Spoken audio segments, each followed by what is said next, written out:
shear strength of soil.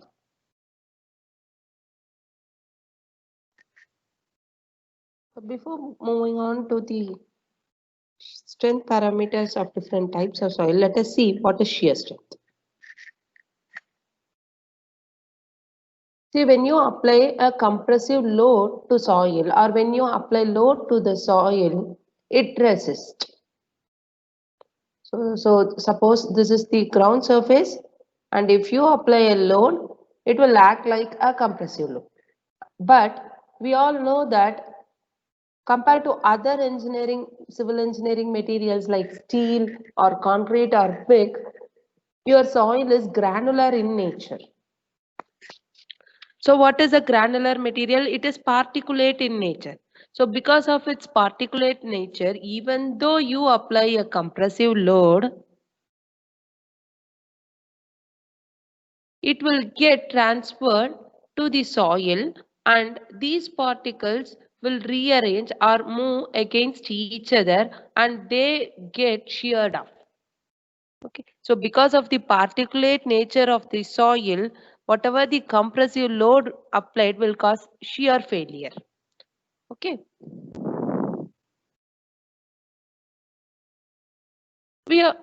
See, if you keep on increasing the load, the soil could withstand it up to a certain extent. So beyond that extent, the soil cannot withstand the load which is applied on its surface.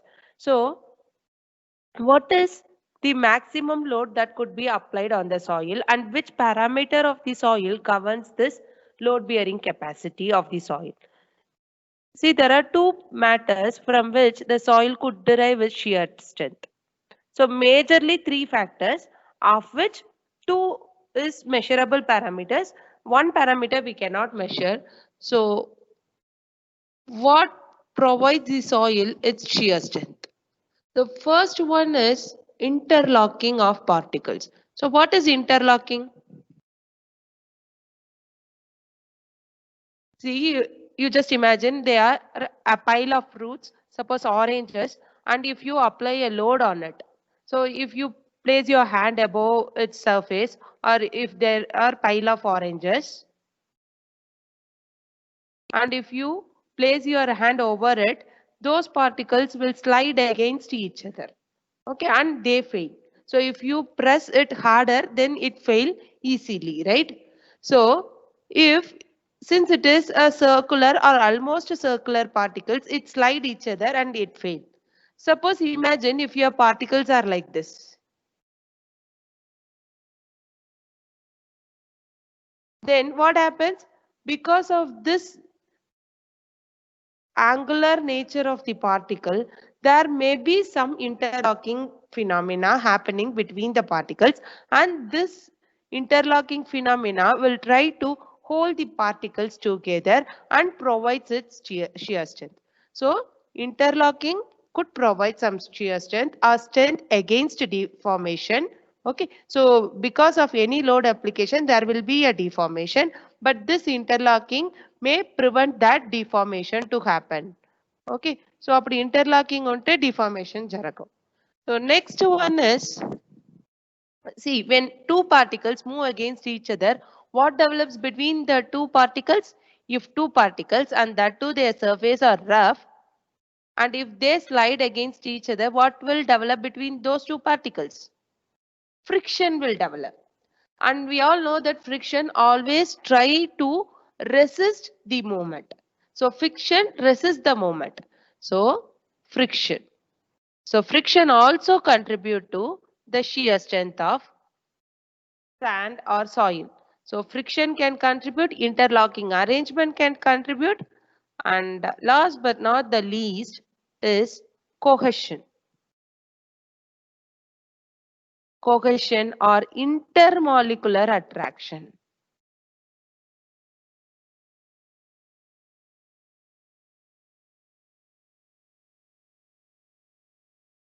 So this intermolecular attraction may be because of some chemical bonding or maybe because of the cohesion.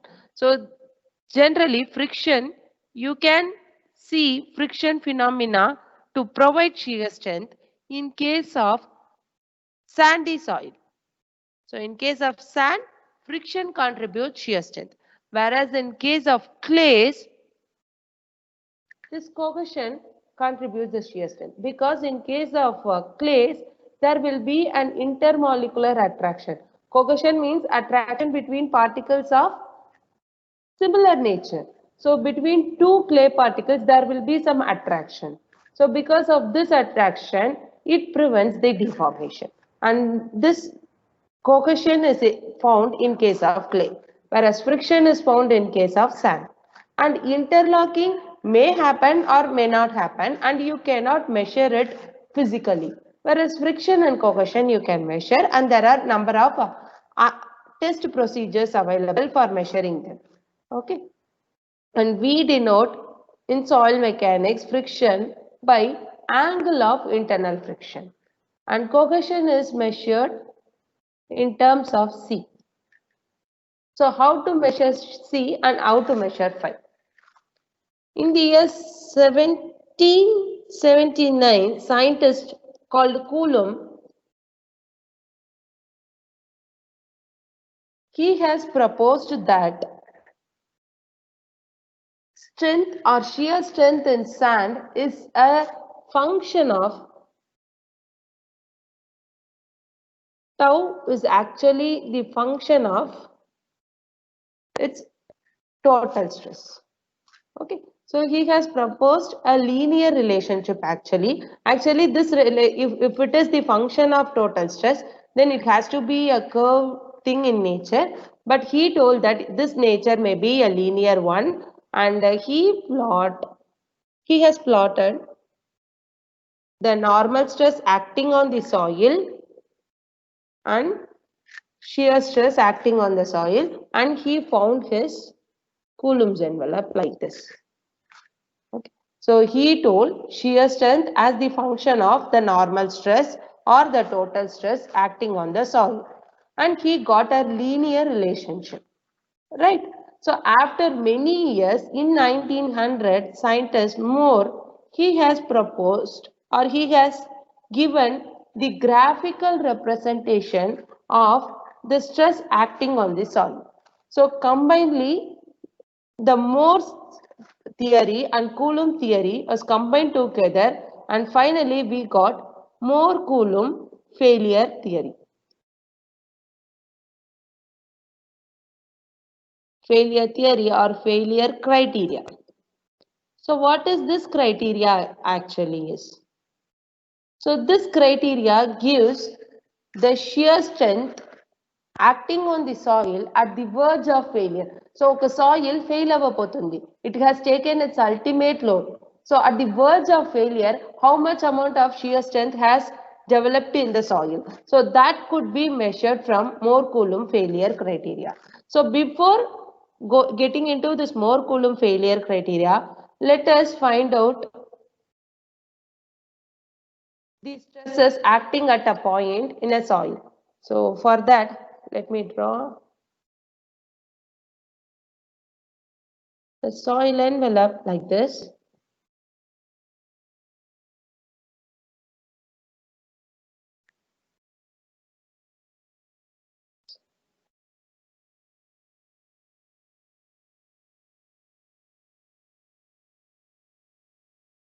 So let us consider a soil element. So this is a soil element, and the vertical stress acting on the soil. So this is y-axis. So let me take this vertical stress acting on the soil as sigma y, and we all know that if this soil is present underneath the ground surface, so ikkada ground undi, I have considered some random soil particle. Okay, or some random soil element existing underneath the ground surface. So if this is the soil element and if load is applied vertically, so that load or that stress is being represented as sigma y. Whereas we all know that this soil element cannot withstand as such, it is also surrounded by soil all around. So that will exist some confining stress on the soil mass. So let the stresses acting on the x direction be sigma x.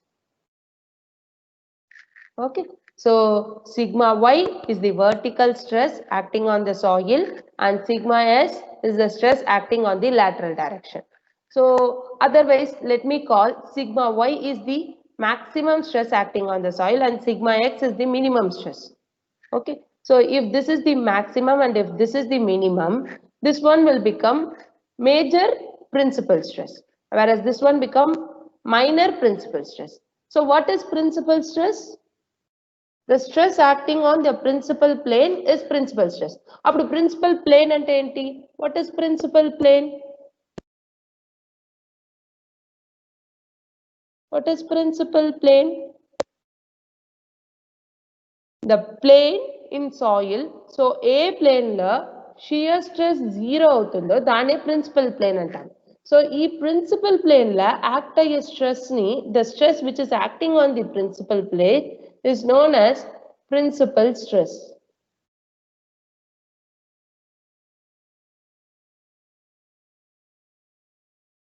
Okay, if it is maximum, then it is maximum principal stress or major principal stress. If it is minimum, then it is minor principal stress. So as of now, these are just the stresses acting on the soil. We may not know it is maximum or minimum because these are not principal stresses. Why? In the sense, in this plane, some shear stress was also acting. So let tau xy and tau yx are the shear stresses acting on the soil envelope. So it has vertical stress as sigma y and horizontal stress as sigma x pair and tau xy and tau yx as the shear stresses. And these shear stresses are equal and opposite. So tau xy is equal to tau yx. Now, let us consider a plane inside this soil envelope. So, oka plane okati consider chesna. See, from the top I'm apply load. So, I will be keep on increasing the load and the soil is confined in the lateral direction. At one point, what happens? You just imagine there is one box. You are keep on pressing it. Okay. So, from the top as well as from the bottom. And in the lateral direction also the box is being confined. Then what happens? The box will keep on compressing. Now, if suppose if it is a pile of things arranged like this, or if it is a pack of materials arranged like this, and this pack could move. Okay, then what happens to these particles? They slide against each other and those particles may shear off. Okay, so now inside this, let me take a failure envelope. So let us draw a failure envelope which is inclined at an angle alpha with the horizontal. So let us consider an envelope or plane MN which is inclined at an angle alpha with the horizontal. Now in this plane there will be a normal stress sigma. So normal stress means the stress which is perpendicular to the plane. So sigma is the normal stress acting on the plane and tau is the shear stress acting on the plane. So from solid mechanics or theory of solids, we all know the normal stress acting on a plane which is inclined at an alpha is given by, so this you might have studied in mechanics of solids. So stresses and strains, in that unit you could have studied this. So sigma y plus sigma x divided by 2 plus sigma y minus sigma x divided by 2 cos 2 alpha. So how they got this equation? Actually, they might have considered a wedge-shaped soil mass and they have taken the free body diagram of the wedge and what are all the stresses acting on the wedge they might have considered, and from that one this equation is actually being formed. Okay, so other than this, one shear stress component is also acting. So let us include that one also, plus tau xy sine 2 alpha. Okay. So if you simplify the equation of forces acting on this failure wedge, okay, so just consider a failure wedge like this, then you will get this normal stress equation. Similarly, the shear stress acting on this plane tau is equal to sigma y minus sigma x divided by 2 sine 2 alpha minus tau xy cos 2 alpha. Okay, na? So now you got equation for normal stress as well as for shear stress. Now what's our interest? I wish to know the normal stress and shear stress acting at this soil element at any point. So నేను ఏ point ఇచ్చినా నాకు అక్కడ normal stress shear stress కావాలి. So I need a even more generalized equation. So what am I supposed to do? So for that, let us consider this as equation number 1 and this one as equation number 2. We'll do certain mathematical modification here so as to simplify it further. Okay. So ఎలా తీసుకుంటున్నానంటే just rearrange the equation 1 like this. Sigma minus sigma y plus sigma x divided by 2. So I am rearranging first equation. Rearranging first equation, I got this is equal to sigma y minus sigma x divided by 2 cos 2 alpha plus tau xy sine 2 alpha. Okay. Similarly, we have our second equation. So let me call this as equation 1a. Okay, because there is no much variations. So now what am I going to do is just square and add equation 1a and 2a. So square and add equation 1a and 2. So ఏమొస్తది? So if I square these two equations, then I will get sigma minus sigma y plus sigma x divided by 2 whole square. So first write left hand side plus tau square is equal to, so whatever is here, just square them first. Sigma y minus sigma x by 2 sine 2 alpha minus tau xy cos 2 alpha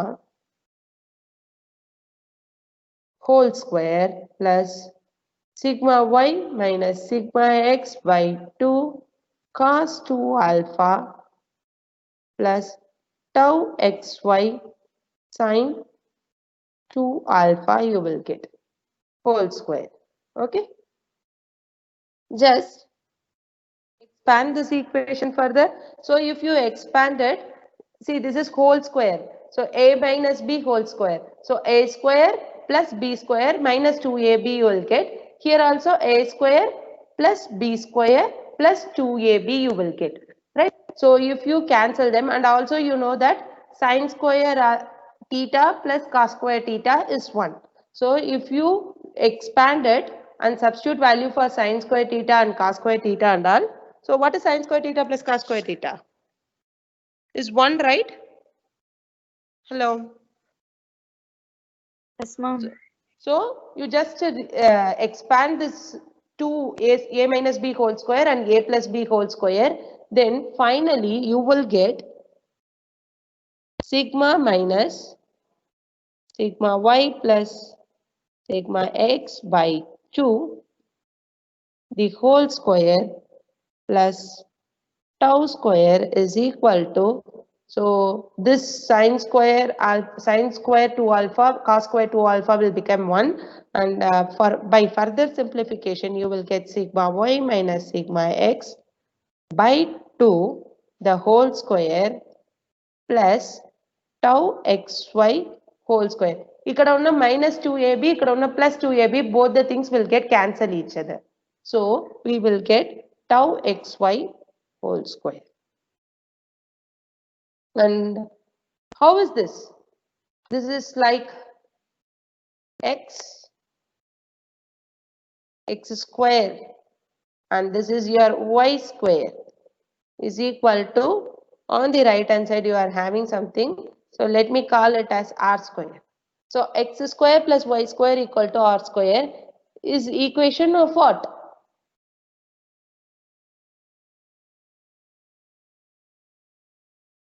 Hello. X square plus y square is equal to r square is the equation of what? Is the equation of circle, right? See, y is equal to mx plus c ante it's the equation of straight line. In the same way, y square equal to 4ax is the equation of parabola. In the same way, x square plus y square is equal to r square, and it's an equation of circle. Right? So this is equation of circle, but see here x square is there, whereas here sigma square is okay. So why in the sense here our axes are what? What are our axes?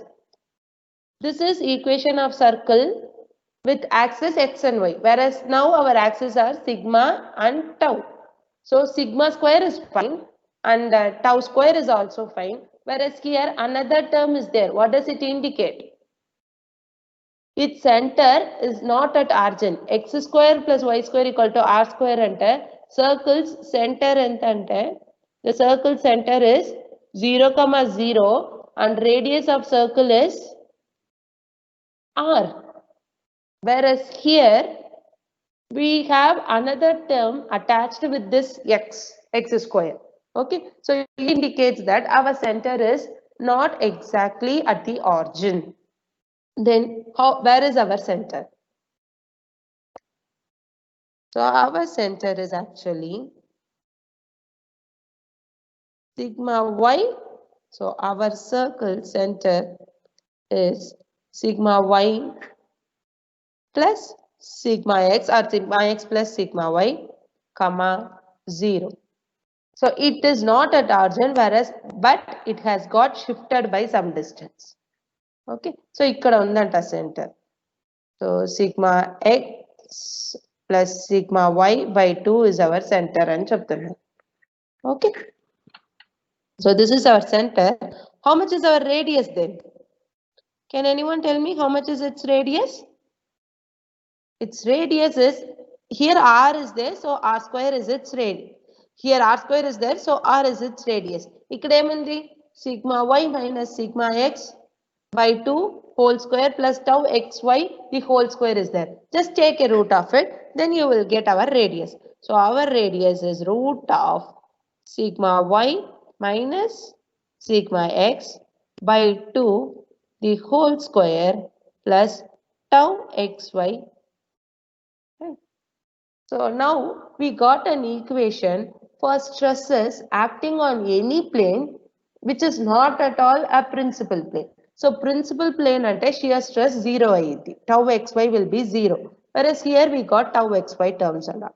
So in soil mechanics, we are only interested in the principal plane because maximum and minimum stresses will be acting on the principal plane. So whenever you do any analysis, do it for the maximum condition. Then you will be at the safer side, right? So let us find out the failure envelope at maximum stress condition. So now your previous envelope is there now.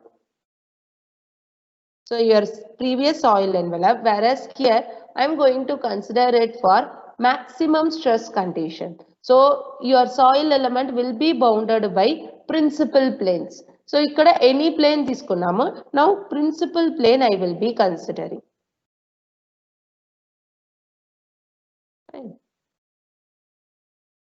So as usual, consider a soil element.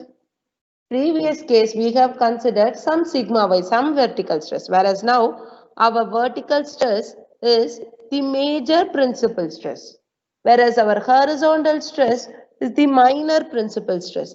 Actually, in soil, three principal stresses will be there: sigma 1, sigma 2, and sigma 3 for any element in solid mechanics. Whereas in case of soil, intermediate stresses are not that important, so that we will be considering only sigma 1 and sigma 3 because of the symmetrical nature in many cases. So sigma 1 and sigma 3 are considered. So this is major and this is minor principal stress, whereas this one is intermediate.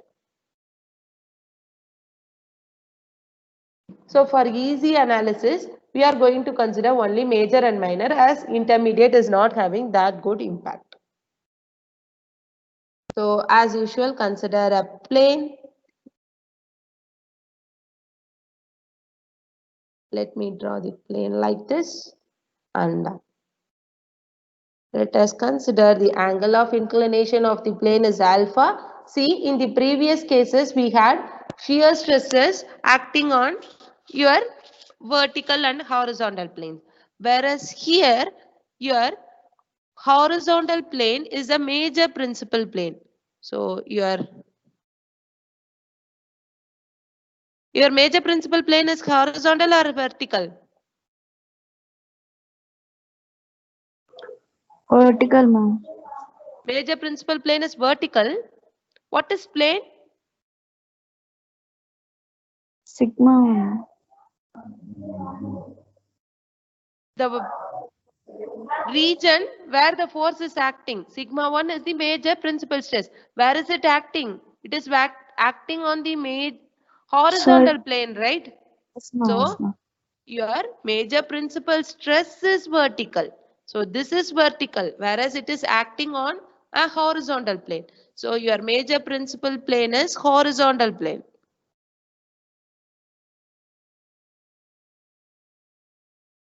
And your minor principal plane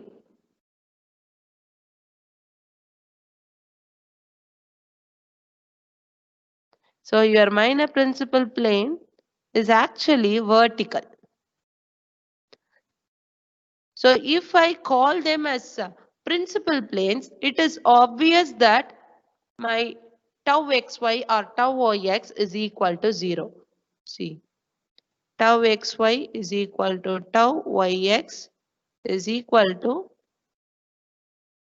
0. Here in this case. So ikkada act ayyedi 0 aidi. Here also it is 0. Then only we can claim them as principal plane. Right? So just substitute your sigma 1 and sigma 3 in place of sigma y and sigma x in your previous condition, so as to compute the normal force sigma and the shear force tau acting on your plane which is inclined at an angle alpha. So alpha inclination ఉన్న plane la act అయ్యే sigma tau నాకు కావాలి. So what is the formula? Sigma is equal to, so just go back for derivation. Here you can see sigma is being represented. See, here in place of sigma y, sigma 1 is there, and in place of sigma x, sigma 3 undi, divided by 2 plus sigma 1 minus sigma 3 by 2, cos 2 alpha will be there, tau xy is 0. So just neglect this third term. In the same way, tau is equal to sigma 1 minus sigma 3 by 2, sin 2 alpha will be there, tau xy will again become 0. So just write down what is sigma and what is tau for our condition. So here sigma 1 plus sigma 3 by 2 plus sigma 1 minus sigma 3 by 2 cos 2 alpha. This is the normal stress, and tau is equal to sigma 1 minus sigma 3 divided by 2 sine 2 alpha, because tau xy term becomes 0. So ikkada kuda tau xy term 0 ayindi. So these are the normal stress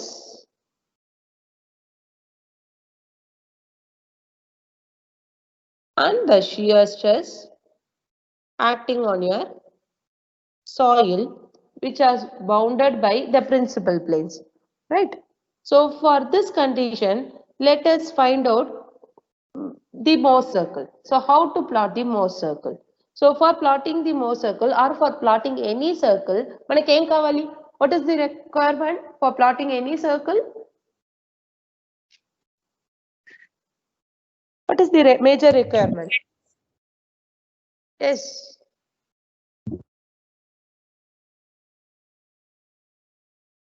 Navya is there? Yes, ma'am. For plotting any circle, what is the major requirement? If I ask you to draw a circle, what will you Radius ask me? Very good. Radius you will ask me, and then and length of the radius. length of the radius. Okay, radius is fine. Then where will you draw it? Center. Very good. So you need center also, right?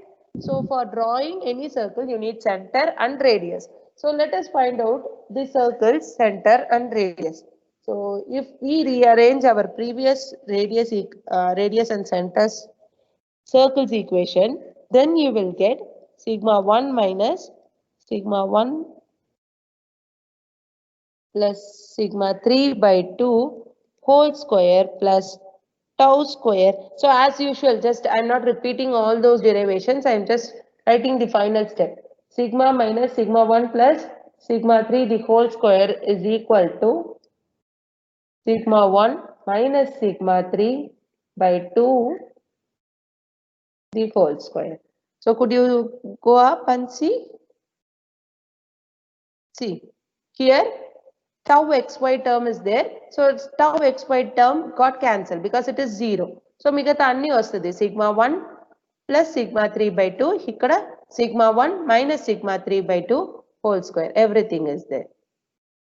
So now let us tell me what is its center.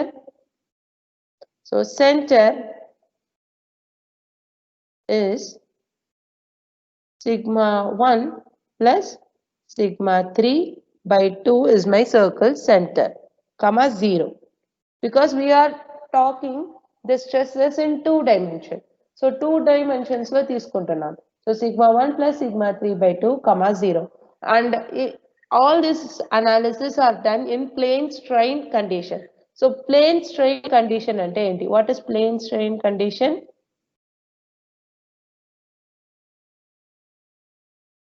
We are considering the deformation only in xy direction. So plane means only 2 dimension will be there, no?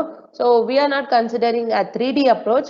We are considering only 2-dimensional approach, and the deformation everything on the third plane is neglected. Okay. So our center is sigma 1 plus sigma 3 by 2, comma 0. And how much is our radius?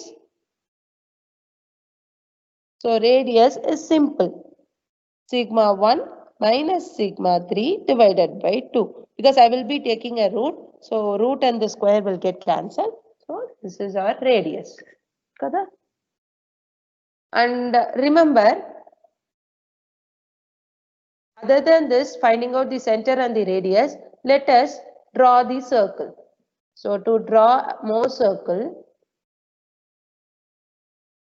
we have to take sigma on x-axis and tau on y-axis. And after this, you will be having your major and minor principal stress. Can you tell me sigma 1 is greater or sigma 3 is greater?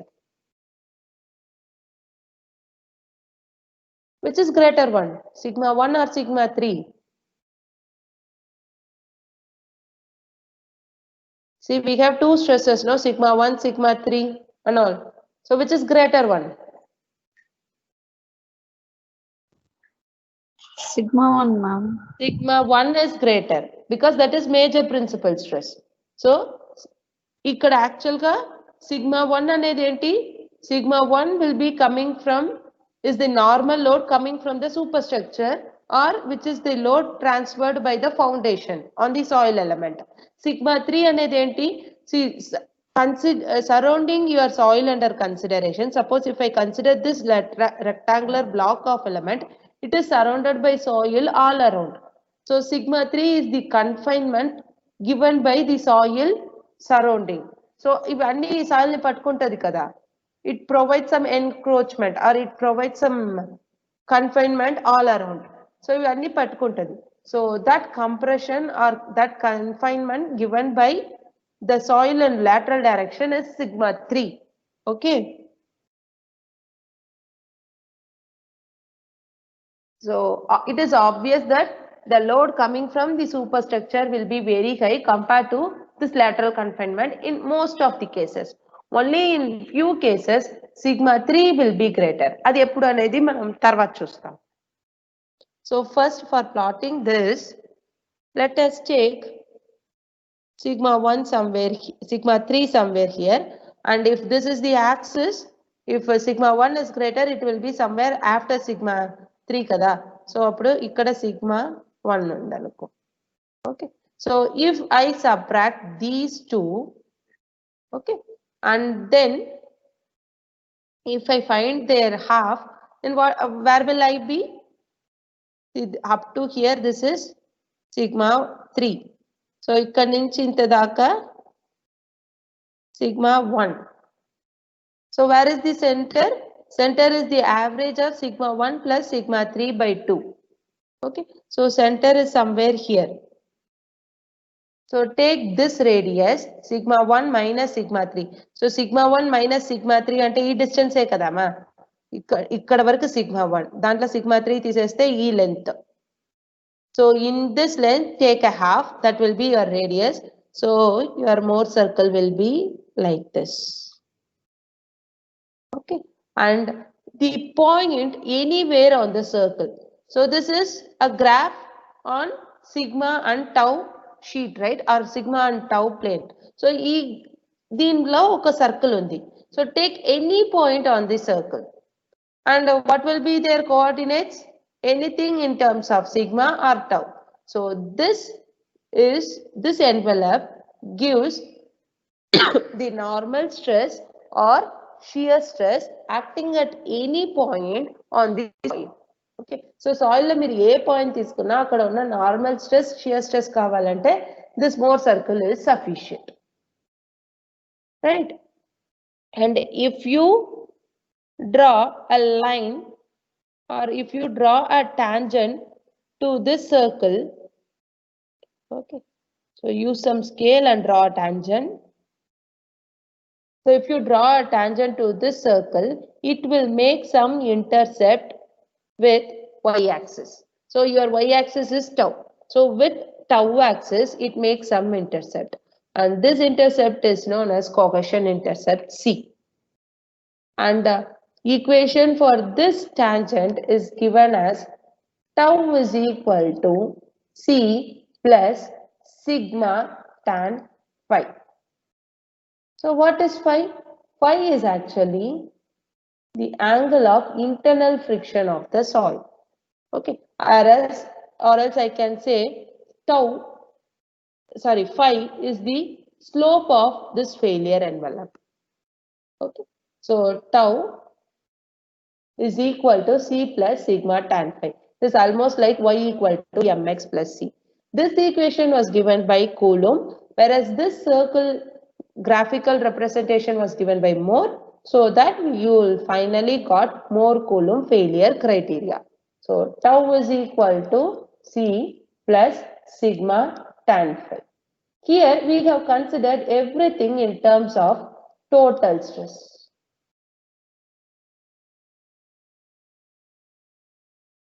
So here our considerations were in terms of total stress. Suppose if I consider the effective stress condition, then I will get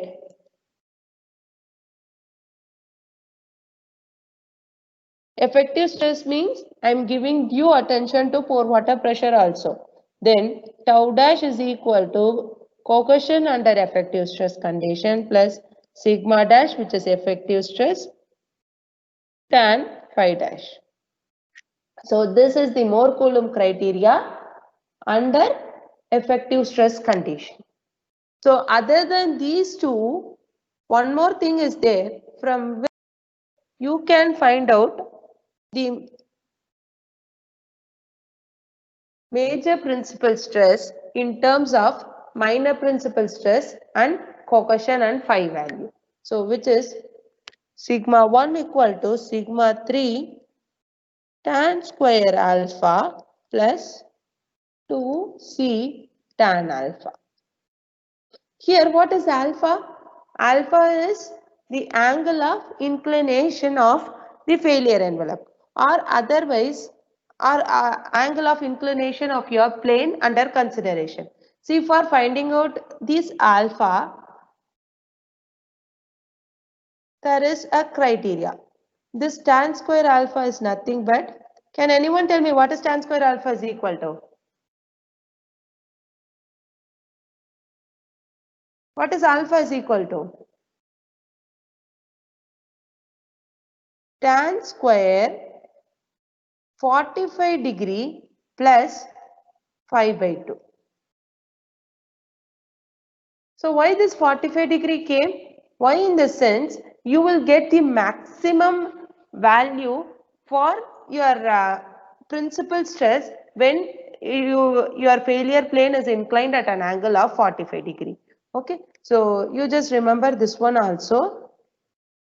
So this one is also used while doing while solving problems. So remember this criteria: sigma 1 is equal to sigma 3 tan square alpha plus 2c tan alpha. So I'm not telling you the derivations and everything for these two formulae. I'm directly giving you the formulae. So if time permits, we will see how to get these two derivations also.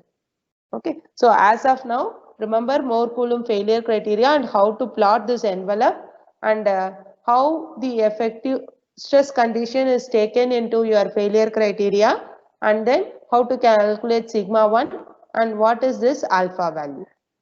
Okay, so now let us see what are the factors influencing the shear strength of the soil. Okay. First, there are two kinds of soil, and both the soil you cannot generalize under a single umbrella. So let us consider what are the factors influencing shear strength of sand. I already told you that sand derives its strength from friction, whereas clay derives its strength from cohesion. Right? So we will deal both the things separately. So first thing is the shape of the particle. See, if your sand has rounded particles, then it will possess less shear strength. Whereas if it has angular particles, then there will be more amount of cohesion. More amount of friction. See, if some balls are there, they will easily roll off, right? See, 1 minute.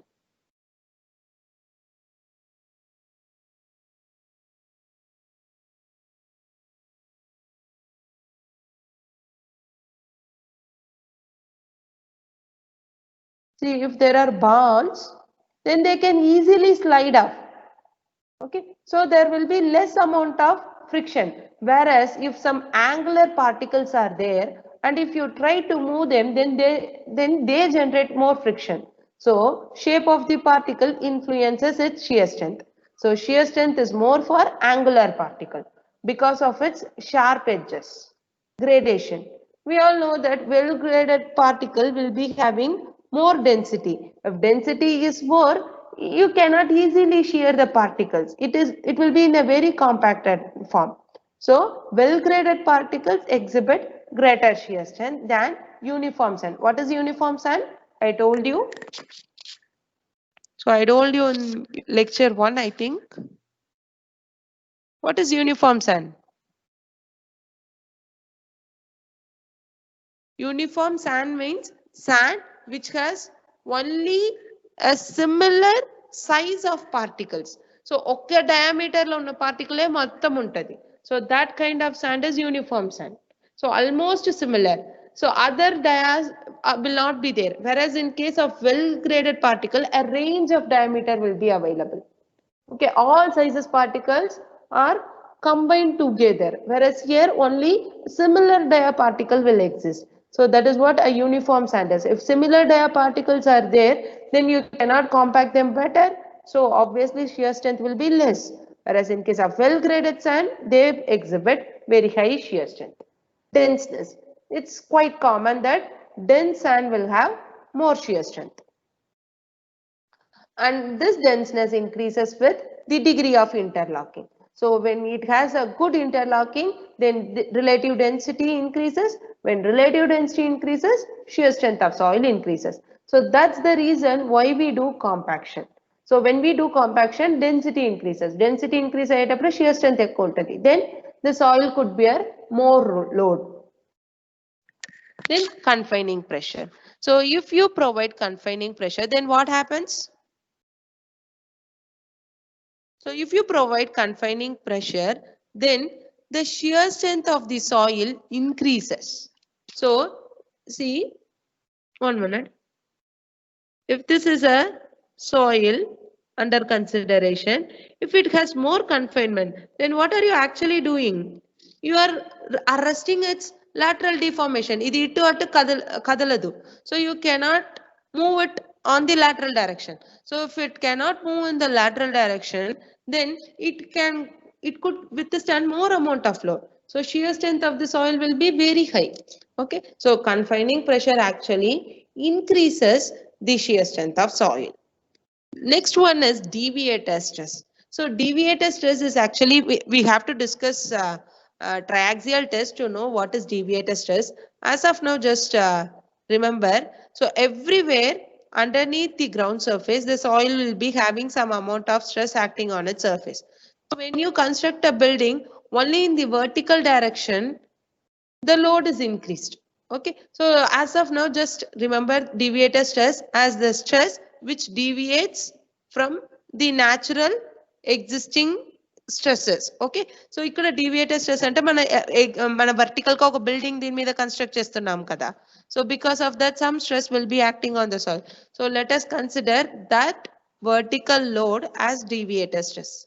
So load or the stress because of this vertical load as deviator stress. So when this deviator stress increases, what happens? Shear strength of soil obviously decreases. Kada, more amount of shear strength will be mobilized. So chala pedda building construct cheste inka ekkuva shear strength mobilize ayyidi. Okay, so when deviator stress increases, then angle of internal friction decreases.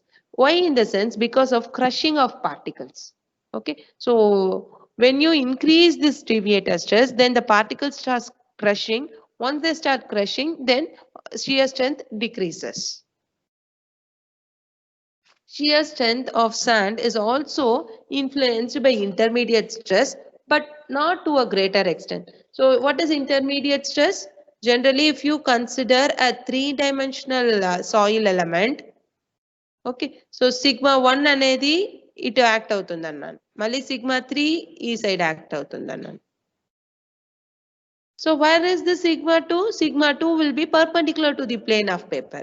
Okay, generally the perpendicular to plane of paper, intermediate stress will not affect your soil shear strength, but if you consider it, then phi value will show a variation of 2 to 4 degrees. That's it. That too, a decrement in phi value. Loading condition. So your phi value is actually governed by the rate of loading. See, in the last semester, you might have performed direct shear test and triaxial shear test, triaxial test and UCC and other tests. So in each and every test, some amount of rate of loading is being maintained. And if you are in the third year, you might have performed some test in your strength of materials laboratory. Even there, the machine is not operated at some random speed. So it is maintained at some controlled speed, right? So why that speed is important? Why in the sense the rate of loading actually governs the parameter being measured. Okay, so in case of direct shear test, angle of internal friction is being measured. So when you change this rate of loading, then the soil properties varies. But this angle of internal friction, whatever you measure, is independent of that of rate of loading. Okay, but this failure criteria is governed by the rate of loading, how we will see in the later slides. Vibration and repeated loading. See, if you keep on vibrating the soil and also if you keep on applying the load repeatedly. So repeated loading and enti. So first you will be applying the load and then you will be removing the load. Then once again you will be applying it and then removing. Dane repeated loading antar. So what happens to your shear strength when you go for a repeated loading? Load apply chesi తీసేస్తున్నా. అప్పుడు ఏమైంది shear strength? Will it increase or decrease? When you keep on, see, if I beat you once, you may not feel the pain, if because my force may be very less. So if I keep on beating you, then what happens? See, I'm just telling you for an example. Suppose you consider two of your friends. So if he beats you for the first time, you may not feel painful, whereas if he is keep on beating you, then what happens? It is a repeated loading. So you may feel a pain, right? So that is what being given here. At some minimal stress, the soil will not fail. But if that minimal stress is keep on repeatedly applied, then the soil mass may fail. So the stress lesser than the failure stress. So even though it is lesser than its failure stress, but if it is applied large number of times, then it causes a very large strain. So if your friend does a simple mistake, you can forgive him. So if he keep on doing the same mistake, even though it is a smaller mistake, it may create a large deviation in your friendship, no? So there will be a huge crack in your friendship. So that happens even in case of soil also. As even though it is a mistake, if it is done larger times, then large strains are being created. Okay. Types of minerals. We all know that soil possesses different kinds of minerals. So each and every mineral has its own properties. So few minerals presence increases the shear strength, whereas few minerals presence decreases the shear strength. Okay. So in case of sand, could you tell me some common minerals? Sand లో ఉన్న కొన్ని minerals చెప్పండి అమ్మా. You might have studied in engineering geology.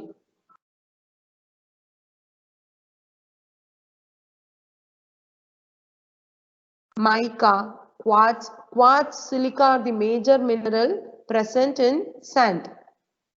And some other minerals like quartz, feldspar are also present. Mica is also sometimes present. So if mica is present in sand, then it reduces the shear strength of sand.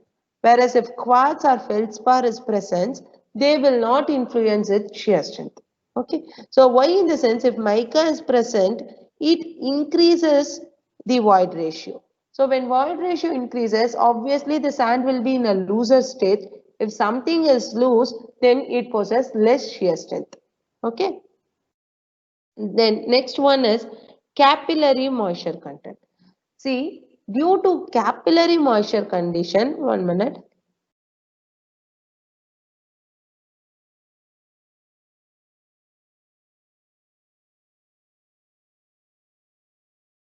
Due to capillary condition, actually this sand has a very good shear strength. But see, first is capillary phenomena ela jarigiddi. Suppose if this is your soil layer and this is your water table, see above the water table, if the soil gets saturated, then you could experience the phenomena of capillary action.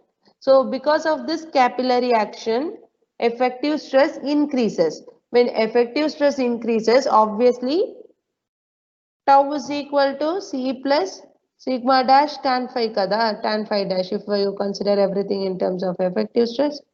then actually shear strength increases. But if once the capillary phenomena starts, then there are chances that the total soil may get saturated.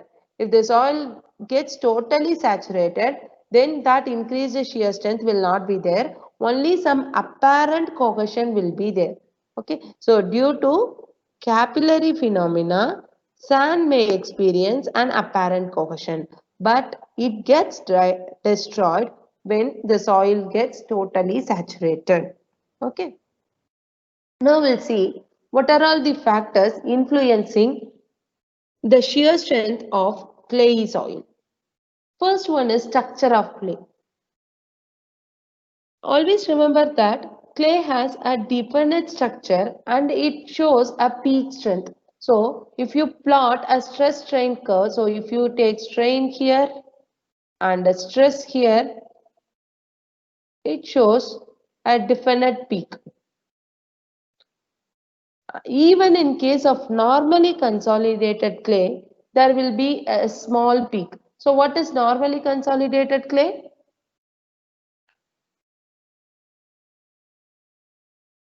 The sand, the soil or the clay experiences a stress, maximum stress for the very first time.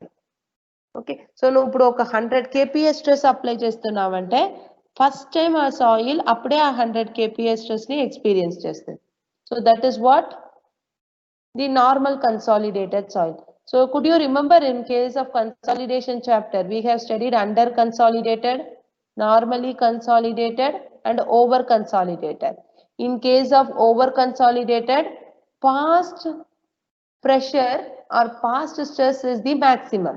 Whereas in case of normally consolidated, whatever the pressure which is applied in the present is maximum. In case of under consolidated, the consolidation phenomena is under progress.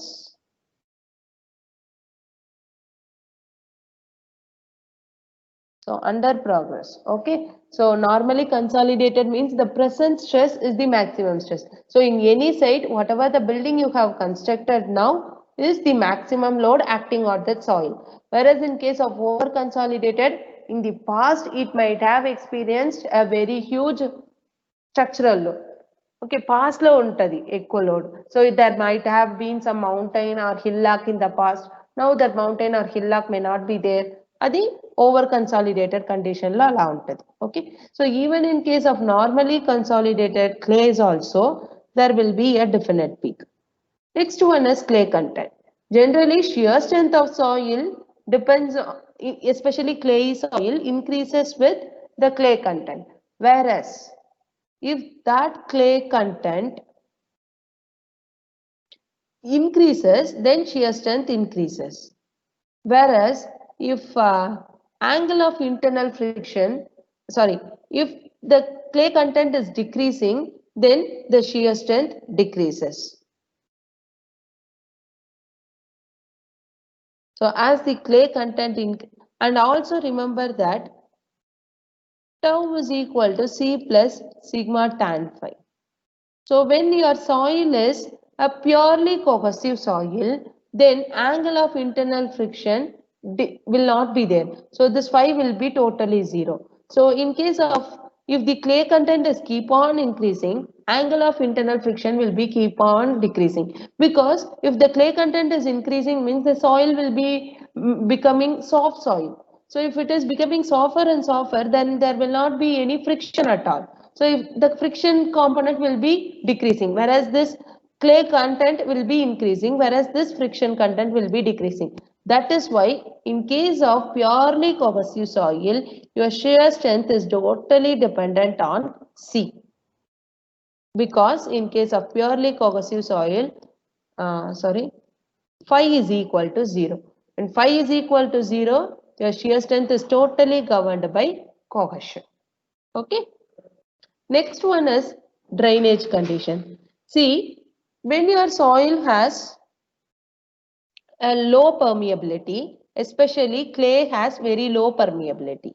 Okay, and your shear strength is actually governed by drainage condition. So either you are allowing the water to stay in or during loading condition. So after applying the load, whether the water is allowed to go out, or is it retained underneath the structure, that matters. So either it is, if it is provided with proper drainage, then its shear strength will be different. If it is not provided with any drainage, then its shear strength will be different. Okay, so shear strength depends on the drainage phenomena also. So either are you providing the drainage, or are you not providing the drainage. Okay, so while applying the load, so field adjustment, after constructing the structure, if proper drainage path is available, then it has some shear strength. If proper drainage path is not available, then it will be totally in an undrained condition. Then obviously shear strength of the soil decreases. So undrained condition lo shear strength taggiti. Drained condition lo shear strength may increase. Rate of strain. In case of normally consolidated clay, rate of strain has some action on the shearing resistance, which is very small. For over consolidated clays, shear strength is always lost when the rate of strain is decreased. Whereas in case of previous sand lane chusama, rate of strain or rate of loading has very less influence on phi value and chusam. Whereas here in case of clay, rate of strain actually matters. Okay, so for normally consolidated clay, rate of strain is relatively small, whereas in case of over consolidated clay, shear strength is lost because of when you reduce the rate of strain. So మీరు తక్కువ rate లో loading చేశారంటే మీకు తక్కువ shear strength వస్తుంది if the soil is a over consolidated soil. Okay. And in case of intermediate principal stresses, especially in case of clay, both C and phi values are not much affected because of intermediate principal stresses. Repeated loading. So in previous sand, we saw that because of repeated loading, shear strength decreases. Whereas in case of clays, repeated loading increases the shear strength. ఇక్కడ ఏమవుతుంది? Increase అవుతుంది. Whereas in case of sand, it is decreasing. Okay. Confining pressure. So shear strength of clay increases with increase in confining pressure, but your pore water pressure has to dissipate. Okay, so pore water pressure has to dissipate. If it dissipates, then shear strength of clay increases with increase in confining pressure. So previous sand lo kuda same phenomena ne chusamu. Plasticity index. The value of phi dash, angle of effective angle of internal friction, decreases with an increase in plasticity index of clay. See, highly plastic clay ku takkuva shear strength untadi. Okay, so make a note of it. So highly plastic clay will be having very less shear strength. That's why we are going for index property determination before going for any engineering property determination. So మీరు massive voluminous engineering property find out చేయడానికన్నా, if you find out their index properties, then you can just claim so what kind of soil would be. So if its plasticity index is having a very high range, then you can claim that okay, so the soil might be a problematic soil, then I have to pay a thorough attention for it. Because if your project site is a very vast site, or if you are designing road for a very long stretch, sometimes you cannot conduct a detailed testing for each and every boreholes. So in those scenarios, you can do some index testing for all the borehole data. For all the borehole samples, you can go for some index property test and you can get a rough idea about the site.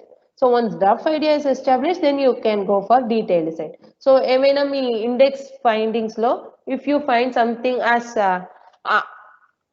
abnormal, then you can go for a detailed testing. Okay. Stress history. So value of C and phi depends on the stress history. So in the past, if the soil is subjected to a very high stress, then that influences its present C and phi values. ఎందుకంటే pre-consolidation pressure will come into picture. Okay. Disturbances. See, if you disturb the clay sample which is brought from the site, then you cannot find out the exact parameters whichever is existing in the site.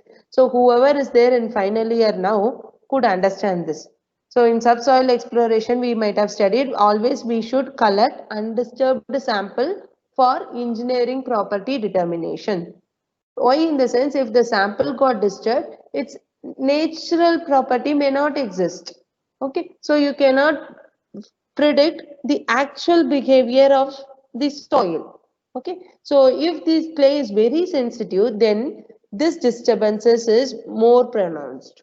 Okay, so shear strength of disturbed sample is less than that of undisturbed sample. So undisturbed sample may be having a very good strength compared to the disturbed sample. Why? In the sense you cannot totally rebuild the natural soil structure. Okay, and also in the site it may be having some confining conditions and all. So whereas in the lab you cannot exactly simulate those confining conditions.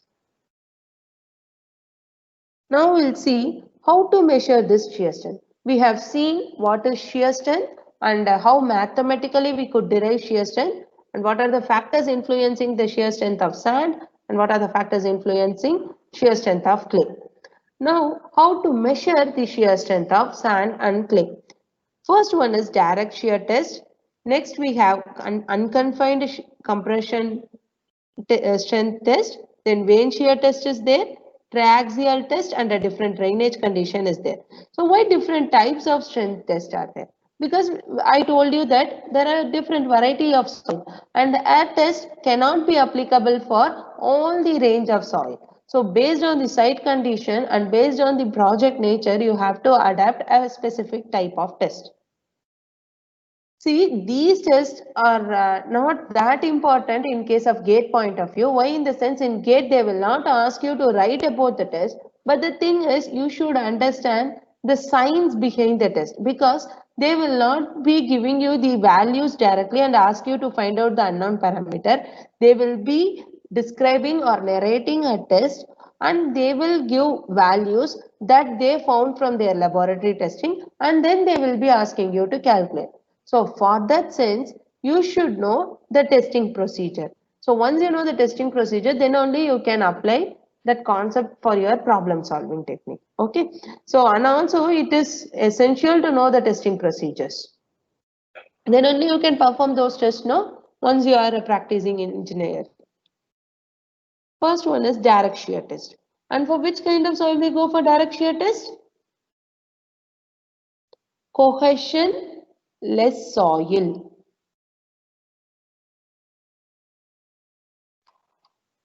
For cohesion-less soil,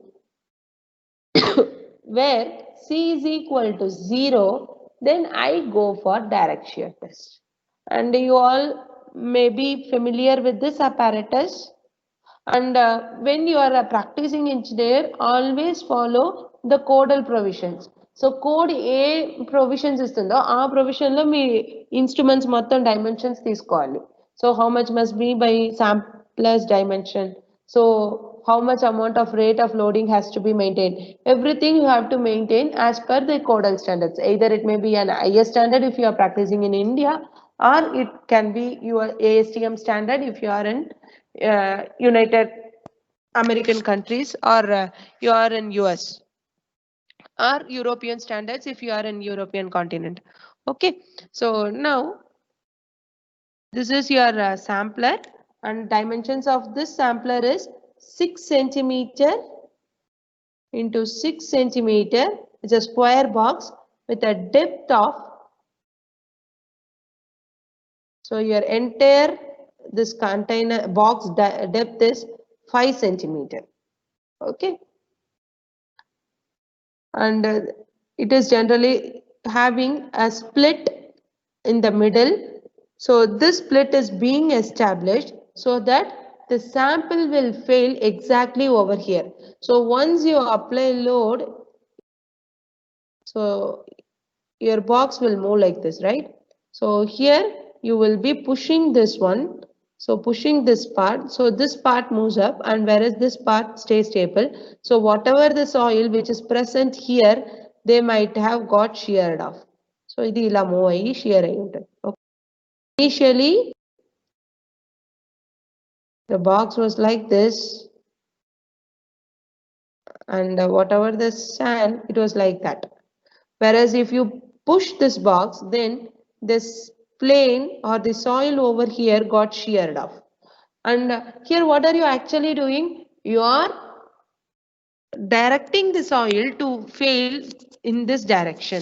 So ఈ soil ఇక్కడ కూడా fail అవ్వచ్చు, లేదంటే అది ఇలా diagonal గా కూడా fail అవ్వచ్చు. Whereas here you yourself are predetermining the failure plane. So middle లో half గా ఇరగాలి అని మీరు predetermine చేస్తున్నారు, which is actually a wrong thing, but still we need to compute the parameters no in one way or the other. So for that sake we are predetermining the failure plane here. The test is generally conducted on a square box or a circular shear box, which is split in the middle and dimensions as I told, and it is provided with the plate at the top and bottom. So at the bottom, grooves are provided, and inside the grooves, holes will be there. So through that holes, you can provide a drainage condition. So if your sample is saturated sample, then you can ensure drainage through those grooves and those perforations available on those plates. Okay, so perforated grooved plates are available, and always ensure that those grooves are placed perpendicular to the direction of loading. So if you are loading like this, in the plan view I'll just draw. So if you are loading in this direction, your grooves orientation must be like this. So a plate lo ఉన్న grooves ఇలా ఉండాలి, then only your sample will shear off. So one grooved plate is kept at the bottom, and above that porous stone is placed, and inside that sample is kept. So if in case of sand, you can go for only disturbed sample. So fill the sand in 3 layers and give it the sufficient compaction so as to achieve your required field density. So field length density undo aa density ke sand ni deenlo compact cheyali. Then keep another porous stone at the top and place another grooved plate which helps you in case of drainage. And if you wish to perform that test under saturated condition, you can even provide a water inlet through it, and above your setup place the pressure pad or loading pad, and a ball is provided so as to have uniform distribution of load, and load is being applied. So in our laboratory, through the lever arm arrangement or through suspended loads, load is being applied on your direct test assembly. And see here, a proving ring is provided. So proving ring to purpose ఏంటమ్మా? See, actually this box, నేను ఇక్కడ draw చేసిన box లో ఇలా pressure apply చేశారు, whereas here the horizontal force is applied in this direction. What is the purpose of proving ring? Why do we provide proving ring? So as to measure, hello? What is the purpose of proving ring? Using proving ring, you can actually measure load, and from dial gauge, you can measure deformation. So from dial gauge, you can have deformation measurements, and from proving ring, corresponding loads you can measure. Okay, by multiplying the proving ring reading with proving ring constant. Kada? So for given deformations, so every 50 divisions ki enta or every 30 divisions ki enta deformation vastundi. So you can measure like that.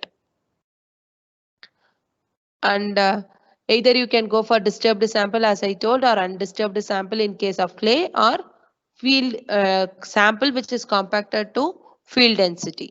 So once your sample everything is set, provide locking pin so that the box will not move apart from each other. Then place all this arrangement in your direct shear apparatus, and then take the pin out and start applying the load. So once you apply the load, upper half of the box moves, whereas the lower box stays stable. sorry, your box will move. One box will remain stationary, whereas the other box will move. So the shear box with large box is mounted on the loading frame. So once the setup is kept on the loading frame, the upper half of the box must touch the proving ring so as to measure the load applied. And the dial gauge is fitted so as to measure the shear deformation. Locking pins are removed and the upper half may be slightly raised using the spacing screw. So how much amount of load is applied? So vertically, you will be suspending a load of 25 kPa and it is sheared at a rate of 0.2 mm per minute in case of sand.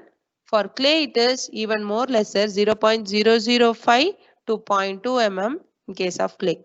And you have to do loading up to the failure. So failure means the proving ring reverses. Your box totally moves off like this.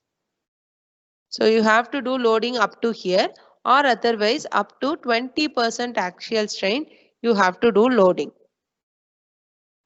And this procedure is repeated for different normal loads. So first you might have conducted for 25 kPa, then go for 50 kPa, then 100 kPa like that.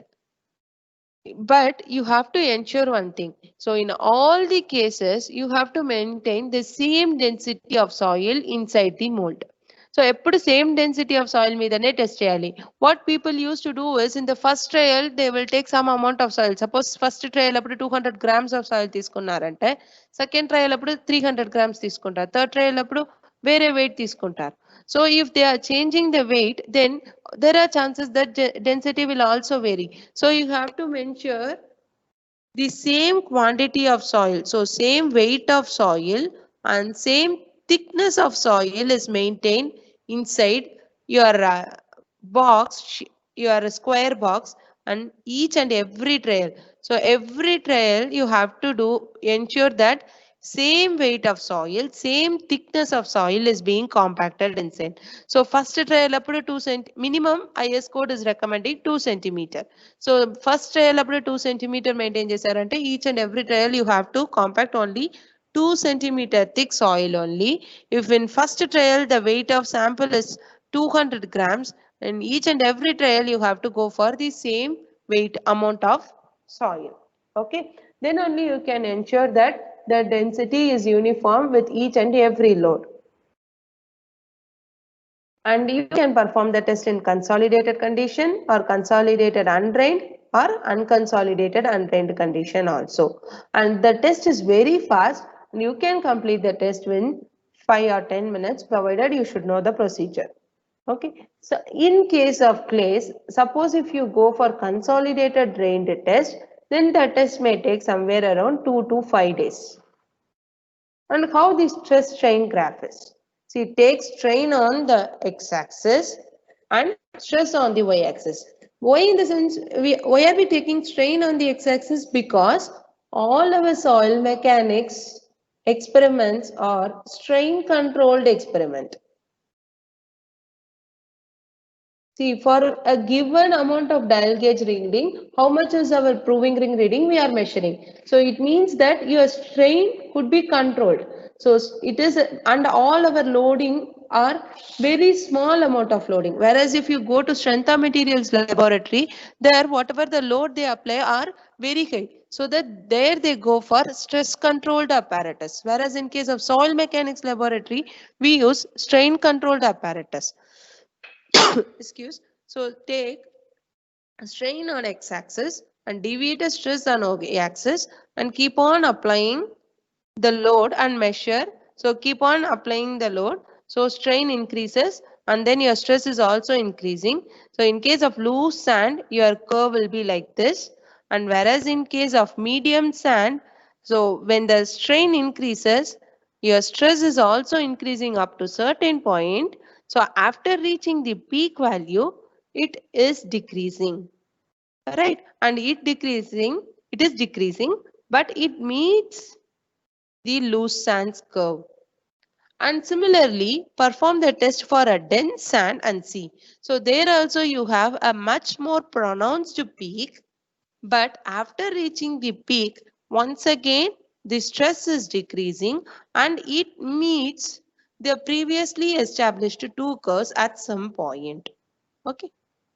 ఇది ఇక్కడ వచ్చి meet అవుతుంది. So whatever the strength corresponding to this point is known as ultimate strength. This is ultimate point or residual strength అంటారు. Whereas whatever the strength you are measuring corresponding to this point is known as peak strength.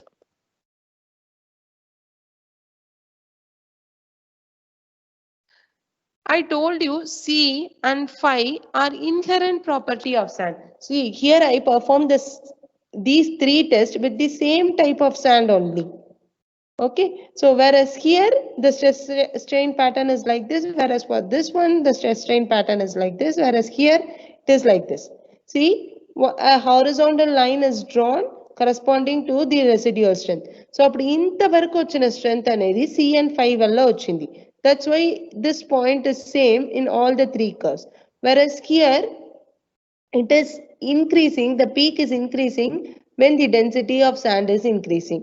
So whatever the shear strength corresponding to this shaded region is because of interlocking nature of the sand. Endukante same type of sand kada తీసుకున్నాం. If I take same type of sand, obviously C will be 0. Okay, I do agree, but phi value will be same. But see, this phi increment or this strength increment corresponding to this shaded region is because of interlocking nature. When the denseness increases, interlocking increases, and shear strength of sand is also increasing. So whatever I explained here is being tabulated here. And remember, dense sand and over consolidated clay in many places will behave similarly. Okay, so the strength behavior or stress strain behavior of dense sand or over consolidated clay is almost the same, because this one will also have a definite peak and over consolidated clay will also have a sharp peak.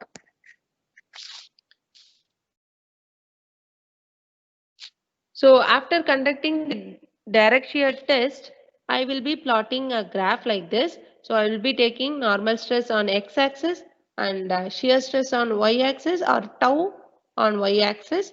And after each and every trial for different normal loads, sigma 1, sigma 2, sigma 3. What are the corresponding shear stress I got at failure points? I have taken. So join these 3 points, and mostly we cannot join the 3 points. You have to draw a best fitting line. So this is my best fitting line. If you take slope of this one, then you get phi value. But since you have the points corresponding to shear stress corresponding to failure condition, so only failure condition ఉన్నప్పుడు ఉన్న shear stress వస్తుంది. Because of that, you cannot draw Mohs circle after conducting direct shear test.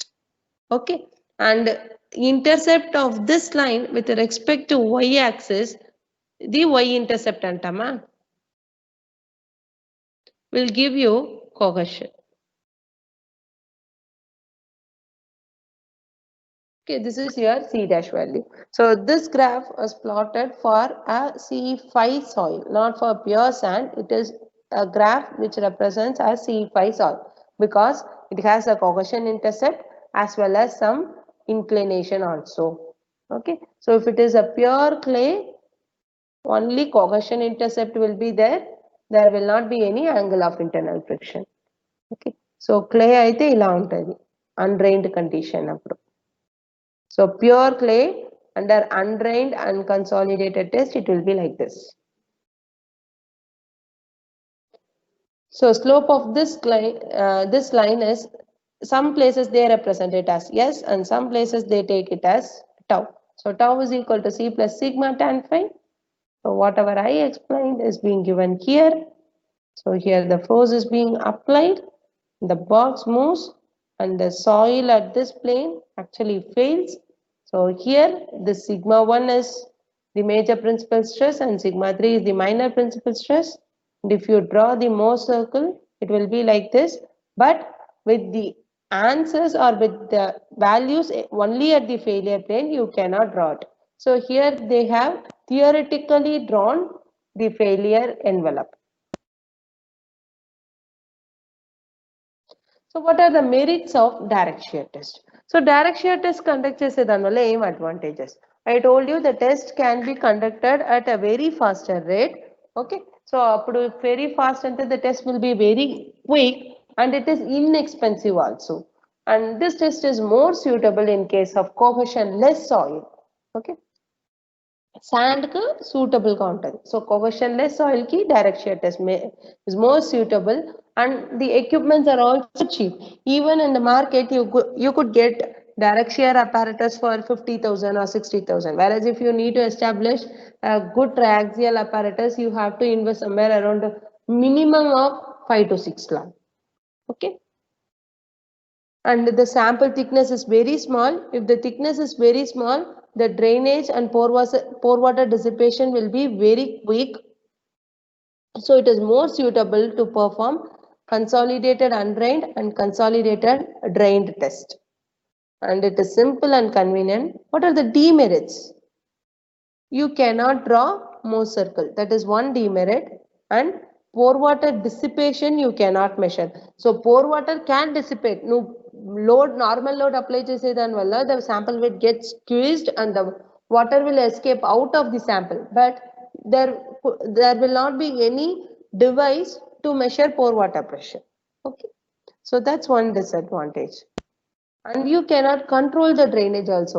Whenever you wish to control the drainage, there must be some valve setup. Then only you can control drainage. Whereas in case of direct shear apparatus, such provisions are not available. And lateral deformations are not allowed. Why? In the sense you are keeping the soil in a confined box. So lateral deformations are not allowed. That is also another drawback. And your stress distribution is not uniform. Only the soil whichever is present at this point will get sheared up, whereas the soil which is present at the top and bottom of the container will not subject to that much amount of stress. And see here, this is one important thing. Here, in case of direct shear test, you are determining the failure plane. ఆ box మధ్యలోనే ఇరగాలని మీరు ముందే decide చేసేసారు. So here the failure plane is predetermined, which may not be the weakest one. So what if the soil which is compacted here is the weakest soil in case of undisturbed thing? అప్పుడు failure plane అనేది నువ్వు predetermine చేయకూడదు. Whereas here you are predetermining the failure plane, which may not be the actual weakest failure plane. Okay. So now we will see unconfined compression strength test. So unconfined compression test is also a form of triaxial test, but it is a special form of triaxial test. See, if I consider a soil, if this is sigma 1 and if this is sigma 3, which gives you lateral confinement? Siri, which gives you lateral confinement?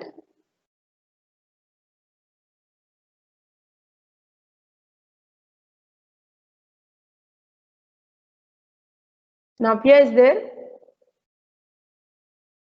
Yes, ma'am. Which gives you lateral confinement? Sigma 3, ma'am. Very good. Sigma 3 is giving you the lateral confinement. Whereas here the title shows you that there is no confinement. So in this test, there will not be any confinement in the lateral direction. So sigma 3 is treated as 0. Okay. So if sigma 3 is 0, your soil has to withstand as such on its own. Just imagine, take a sand from a river bed and could you able to make such a vertical sand cylinder without any confinement? Ila nilavali, oka cylindrical shape sand. Will it stay as such? You can only form a heap. ఇలా heap అయితే form చేయొచ్చు. Vertical ka sand ఎలా నిలుస్తుంది? It could not stand. If you add some water, it can stand, but load application is difficult. So this test is suitable only for clay, that to stiff clays which can withstand without any confinement. So direct shear test deni conduct chestamo cohesion-less soil ki, whereas unconfined compression test is for stiff clays That too, for determining the saturated stiff clay's shear strength. Undrained shear strength could be determined by conducting unconfined compression test. Okay, see, this is your UCC apparatus. Here if you place the sample, soil sample, it has to withstand. So sand withstand cheyadu. So for that sake, this test is suitable only for stiff clay which can stand without any confinement. Okay. So suitable for saturated clays which can stand without any confinement. And your testing machine may be provided with a proving ring as shown here, or some spring arrangement is provided so as to measure the load. And here a dial gauge may be provided. So from the dial gauge you can take deformation. So for a given deformation, how much amount of load is being taken, you can measure. So this is a mission with proving ring, you can see here. So you might have done this experiment also. Here proving ring is there. Here dial gauge is provided, and this is your moving plate, and here handle is there. Whereas in case of our laboratory, we have mechanical device or motor assembly is there, so as to give compression load. And at the top and bottom, you can see a conical seating. The conical seating endukante so as to have uniform distribution of load at the top and bottom. Okay, the specimen is placed between two conical seating arrangement and compression load is applied. So you can apply the load till the sample cracks and fails, or up to 20% of axial strain is achieved. So 20% axial strain ante entama? What is strain? Change in length by original length. So you have to get change in length, or your change in length by original length into 100 must be 20%. So generally the sample length will be somewhere around 78 mm or 7.8 centimeter తీసుకుంటారు. And dia of the sample will be maintained somewhere around 36 mm. So that they could get, or somewhere even 35 mm, 32 mm ala తీసుకుంటారు. So that, so as to ensure approximately L by D ratio approximately equal to 2 ఉండేలాగా ensure చేసుకుంటారు. Okay. So, and the rate of strain is applied at a rate of 0.5 to 2% per minute. So once everything is set, you can measure the compressive force and axial strain from proving ring and the dial gauge readings respectively. Okay. So once the sample fails, you have a set of stress versus strain value. So or from those values or from the proving ring values, you can multiply it with the proving ring constant, then you will get a load. So once you divide the load or compressive force, so first proving ring reading vastadi, PR reading vastadi, proving ring reading. So once you multiply it with the PR constant, then you will get load or force. Force vastada. So once you get load or force, just divide it by area. So what kind of load are you applying? You are applying compressive load. So compressive load divided by area will gives you the normal stress acting, sigma 1, major principal stress vastadi. Okay, whereas sigma 3 is 0. See here, they did not take the area. Actually, if it is a cylindrical sample, what is the area? Pi d square by 4 kada. Whereas here they have taken corrected area. Why are they going for a corrected area? See, if you have a cylindrical thing like this, and you just imagine it as a cylindrical sponge. If I compress it, appudu ee sample ela ayyidi? How will it deviate or how will it deform? ఇలా ఒక sponge ఉందమ్మా, దీన్ని నేను squeeze చేస్తాను, అప్పుడు ఈ sponge ఏమయ్యిద్ది? It bulges, right? Actually మరి ఇంత బల్జ్ అవ్వదు. So slightly it bulges like this. So this dia increases, and since I'm applying compression load, length decreases. Okay, so e length decrease ayyidi, whereas dia is increasing. Okay, so that's why you have to go for a corrected area. So corrected area తీసుకోవాలి. So actual area తీసుకుంటే you may be reporting a very high strength. So suppose ఇక్కడ 3 centimeter square ఉండిందంటే, if you consider the corrected area, then the strength decreases. Always while measuring the strength, you have to underestimate it. Whereas if you measure deformation, you can overestimate it. Okay, so ఇప్పుడు compressive force నేను sigma 1 తక్కువ report చేస్తేనే నేను safe గా ఉంటాను. అప్పుడు నేను ఏం చేయాలంటే ఏరియా తీసుకునేటప్పుడు కరెక్టెడ్ ఏరియా తీసుకోవాలి. Why in the sense corrected area are the area after deformation will be larger. So if I consider larger area, okay, the area of cross section ila అయిపోయింది. may not be this much, I am actually exaggerating the figure. So but area is increasing. So initial గా 3 centimeter ఉంటే ఇప్పుడు కొంచెం increase అయ్యి 3.2 centimeter కి డయా increase అయ్యి ఉండొచ్చు. Okay, so consider this area. So initial గా ఇది 3 centimeter ఉండింది. Okay, consider this area and then take your compressive force which you calculated from the proving ring reading, then you will get sigma 1 value. Okay, for calculating the corrected area also they have given formula. Initial area divided by 1 minus epsilon. Epsilon ante change in deformation by original deformation, which is your strain. Okay, so once you get the corrected area, divided to your compressive force so as to get sigma 1. So what is S is equal to? You can see here S is equal to C plus sigma tan phi. We told that phi is equal to 0. So what is S is equal to? Hello? S is only is equal to C. Right? So S is equal to C, and see here I gave you one equation. Do you remember? Sigma 3 is equal to, sorry, sigma 1 equal to sigma 3 tan square alpha plus 2c tan alpha. Okay, so here tan square alpha means tan square 45 degree plus 5 by 2. I told you phi is equal to 0. So here, and your sigma 3 is also 0.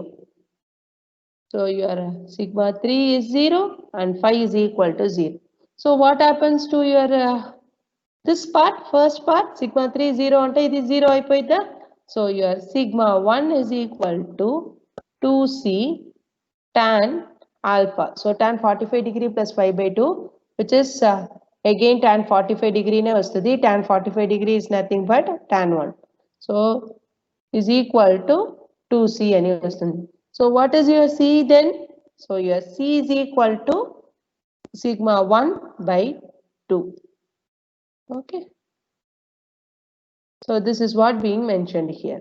So your S is equal to C. So whereas nakem ochindi C is equal to sigma 1 by 2 is my value. So your compressive load divided by 2 gives me the shear strength. Okay. The merits and demerits. So this test is simple and quick.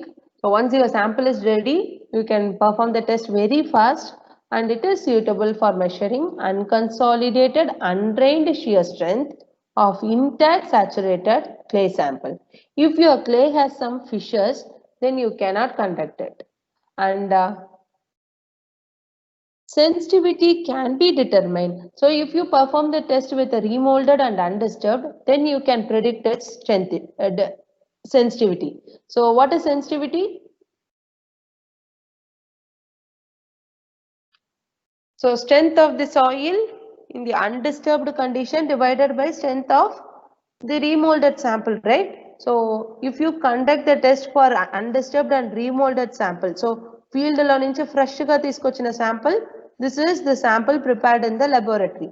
So if you perform test for both the samples, then you can calculate the sensitivity. What are the demerits? So if your clay has some fissures, then you cannot conduct the test. So why? In the sense, once you keep the specimen in your apparatus or your loading frame, then itself your sample will fail. You cannot find out the real failure plane. So ekkada fissures create అయిందో అక్కడే అది fail అవ్వటానికి start అయిపోయింది. So you cannot conduct this test on a fissured clay. That's why while extracting the sample also out of your mold, we ask you to ensure that the sample is totally intact without any cracks. Cracks ఉంటే ఆ sample use చేయలేరు. Okay, and for soils whose angle of shearing resistance is not equal to 0. So if your soil has some phi value also, so if your soil has some phi value greater than 0, then also you cannot perform this test. Next test is vein shear test. So vein shear, when will we go for vein shear test? So far we have seen direct shear test, then UCS test. Direct shear test is for cohesionless soil, whereas UCS is for saturated stiff clays, whereas vein shear is for the soil which could not withstand vertically as such. Okay, so for clays only we go for vein shear test, only for clays. But here your sample cannot be retained vertically as such. So it needs some confinement. It needs some casing. Okay. So apdi A clays కి casing అవసరమైంది? Very soft clays. So if your clay is very soft, just like butter, then you cannot go for UCS test. Then you have to adapt vein shear test only for determining the shear strength of soft clays. So this is your apparatus. You will be having a cylindrical container, so or a cylinder which has its length somewhere around 75 centimeter. Sorry, not 75 centimeters, 75 mm, and dia somewhere around 3.6 or 3.8 centimeter, right? And it has a pair of blades. So those blades are attached to a shaft, and you can see over here, and this setup is inserted into your soil, and then this blades are rotated by applying some torque. At some point, your indicator arm and another two pointers will be there. When those two pointers deflect away from each other, that indicates the point of failure. So ఎలా ఉంటదంటే ఒక container, దాని లోపల ఈ blade setup ఉంటది, just rotate it inside. At one point, the indicator arm deflects. So the point where it deflects will give you the measurement of torque. So from the measured torque, you can actually calculate the shear strength. How we will see now. So this is the setup, and these are the dimensions of the vein. So height, dia, and thickness of the blades are also being mentioned. And this test, if you have a larger apparatus, even you can go to field and conduct the field vein shear also. So field vein కి ఏం చేస్తారంటే just ఈ blade ని తీసుకెళ్లి soil లో insert చేసి just give a rotation. You can measure the field shear strength also. The test can also be performed in field condition if you have larger veins. You just see the dimensions. Height of the vein is 10 to 20 centimeter, and dia is 5 to 10 centimeter, and thickness is 2.5 centimeter. This is for field veins specifications, where these are the dimensions of laboratory veins. And I told you that it's suitable for a very soft clay and to determine undrained shear strength, because there is no drainage provision at all with the apparatus, you could see. And it consists of a steel rod, whatever I told you is given here. And these are the specifications. So 7.5 centimeter height and 3.8 centimeter dia. It is placed in a container, and a torque is applied at a rate of 6 degree per minute. If you fastly apply the torque, then the measured values may vary. So you have to maintain a standard rate of applying the torque, because some cases even motorized veins are also available. So which can be operated at a specific rate. So initial and final reading of the torque indicator are being noted, and from that torque measurement you can calculate the shear strength of soil. So here T is the torque applied by your rotation. So here you are applying a rotation. So T is the torque applied. So this one will get you can get from the calculated value. So మీరు measure, sorry, not calculated value, from the measured value you can get the torque applied, which is equal to resisting torque on the sides and the bottom. So once you apply torque, because you are turning the vanes inside the soil, so మీరు veins ni soil లోపల పెట్టి turn చేస్తున్నారు. So what the soil does, soil will try to resist the torque. దాని moment ని అది resist చేస్తుంది. Just imagine a dough is there in a content, and if you are rotating it with a spatula or a spoon, so if the dough is very hard, then you cannot rotate it. Kada? So whereas if the dough is soft, you can easily rotate it. Just similar condition is being observed in vane shear test also. If your soil is very soft, then you can easily rotate the veins and there will be less resistance. Whereas if your soil is hard, then you cannot easily rotate it. So your resisting torque is the torque which is experienced on the sides of the shaft and also the resistance at the bottom. Okay. So what is T1? What is T2? So T1 is given by pi dh. This resistance is actually because of the shear strength of soil. So S into, and this shear strength is along the cylindrical surface area, which is pi dh, and torque is force into perpendicular distance. So into d by 2. Okay. So radial distance తీసుకుంటామా into d by 2. And what is T2? So T2 is actually the integration of the torque at the bottom as well as at the top. So let us calculate it. So 2 times 0 to d by 2 s into 2 pi r. So entire circumferential area into r. Okay. So if I integrate it under the limit 0 to d by 2, then I will get pi s d cube by 6. So if I substitute T1 and T2 value to the torque applied equation, and then if I rearrange them, then I finally get S is equal to shear strength of my soil. S is equal to T by pi d square into h by 2 plus d by 6. See, this is the torque which is measured from the device. So from the measured value, you can get this torque. And d is the diameter of the vane that is known to you, and h is the height of the vane that is also known to you. So once you measure the torque, from the measured torque you can get shear strength of soil. That's it. And see, if you keep on conducting the test repeatedly on the same sample, then you can get the sensitivity of the sample. Okay, so if you conduct the test on the undisturbed sample, which is freshly taken from the field, and if you repeatedly perform the test on the remolded sample, then both the sample will report different shear strength.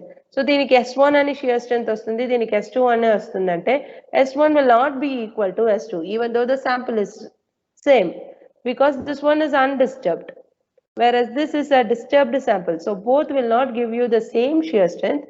The shear strength of the soil varies, and if you find out the ratio between S1 and S2, then you can calculate the sensitivity. So sensitivity is nothing but shear strength under undisturbed condition divided by shear strength under remolded condition. So what are the merits and demerits of this test? So the test is quick and simple, and you can use this test for determining sensitivity, and for soft clays you cannot go for UCC test or direct shear test. In those conditions you can go for vane shear test. What is the major demerit? It cannot be conducted on fissured clays or fractured clay, and the test may not give accurate results. Okay. So with this, we'll stop the session and we'll meet tomorrow.